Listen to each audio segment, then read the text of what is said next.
Hello everyone, Knife Edge UK here. Sorry it's been so long since I've uploaded a video. This is one of the first times I've actually had a knife out in front of me to film with, so forgive me for being a bit rusty. I'll do my best to be as concise and straightforward as possible, to ramble not too much, and I'm already starting to ramble, so let's get on with it. Today we're going to start back with a really special knife that I have coveted for a long time, and this is a native pattern, so it's Jared Osser's native pattern, but made by Ricardo Romano in Brazil. You'll have seen a few other natives on my channel if you go back through. I've had natives by a few different makers, but this really was the maker that I really wanted a slip joint from in general, but particularly a native. So we're going to go over this knife, talk a little bit about it, talk a little bit about Ricardo, and give you a look at it. These are very hard to get hold of, so I apologise in advance for that frustration if you try to get a hold of one. But drop Ricardo a message via his Instagram or Facebook, and he might be able to let you know how his books are looking right now. So without further ado, let's open this up and just get a few size comparisons. As I said, this is a native pattern originated by Jared Osser, who obviously a lot of you will know from his collaborations with a number of different production makers, particularly Benchmade now, but this was one of his early designs. He still makes them here and there. Here it is against a Spyderco Capara. As you can see, this knife is just under a 3-inch total blade length. I'll put a ruler up next to it as well for any of you that prefer that. Here it is next to a large Sebenza, and I'll pop a 3.5-inch XM18 underneath. There we go, and then a slip joint comparison. This is a 14 pattern by GC. And the last thing, for those of you that prefer it, here it is up against a ruler.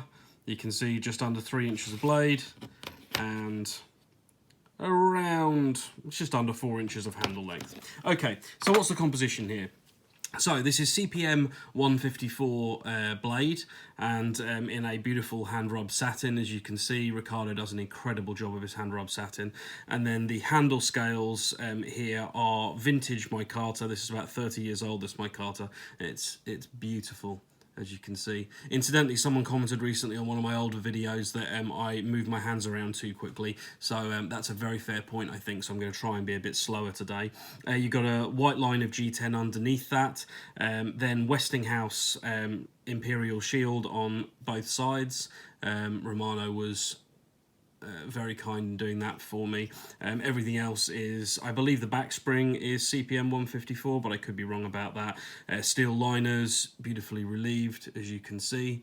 Again, forgive me if I'm coming off the camera a bit. This is the first time I've done this in a little while, so I am rusty. A beautifully thinly ground, flat ground blade with that gorgeous classic native swedge up at the top.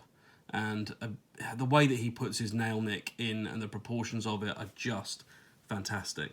So there you are, that's the knife overall. What can you say about Romano, really? He is a slip joint maker of considerable note himself. He's the originator of the Dino pattern and also the Rocky pattern, which are both beautiful. Particularly love the Rocky, actually. There's a lot of people nowadays making versions of the Dino in particular, and he just does peerless slip joint work. So here is the walk and talk. I mean, it's so smooth, but also so snappy. It's just exceptional.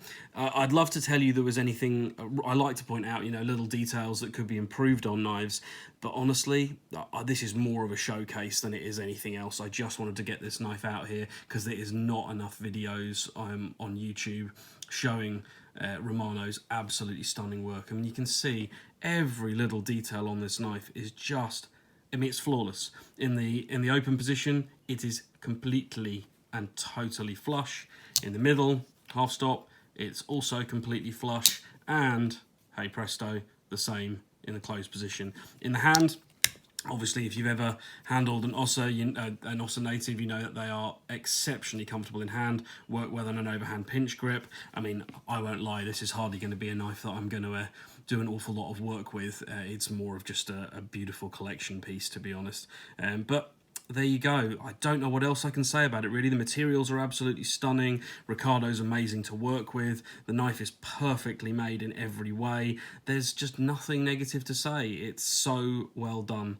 I mean, what else? I suppose it could have been a hair sharper out the box, Ricardo. I think that's probably it, to be honest. Say he works out of Brazil. Very, very, very lovely guy to work with, and just, I mean, he just makes the most fantastic slip joints. I've handled a lot of beautiful quality slip joints. I've been very lucky, and some of you will know my collection's got a lot of really nice knives in it. But I mean, this is as good as any slip joint I've ever handled, and certainly one of the best knives in my whole collection. So, fairly short overview video for you today, guys, just as a sort of get me back into the swing of doing a few videos, and I hope I can keep a few coming for you for the foreseeable future. I hope everyone's staying safe out there and keeping well, and I'll catch you on the next video.